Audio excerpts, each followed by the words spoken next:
want to tell you about a client of mine, a guy called Dean.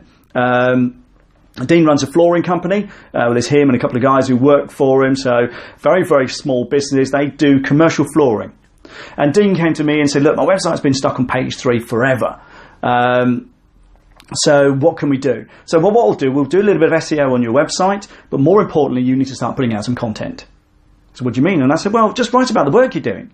I said, I've taken a look at your website. Some of the stuff that you do is fantastic, particularly the way you manage to be able to turn things around overnight. I mean, taking out of doing the flooring on a business overnight, so there's almost no interruption to how the business functions. I mean, he did a case study not long ago where he'd ripped out the floor of a warehouse the size of a sports hall, and he literally started at 5 o'clock one evening and they finished it at 7 o'clock the following morning. They did the whole thing overnight, stripped the floor and relayed it overnight. It was just phenomenal. And I said, this is the kind of stuff you need to be sharing and writing about. Take photographs and write about the project.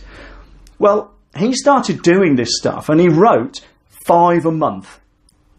Sometimes, some days he wrote, weeks he wrote 1, sometimes he wrote 2. But it took just 10 weeks to go from page 3 to 2nd place in the search engines. And the only reason the guy above him was there was simply because his website had been online a long, long time. And Google gives a lot of credibility to websites that have been there a while. But he literally, in 10 weeks, went from page 3 all the way to 2nd place in the search engines in Google for his search terms. Now, to some extent, I shot myself in the foot because I wanted to rebuild his website because it needed a bit of a design overhaul.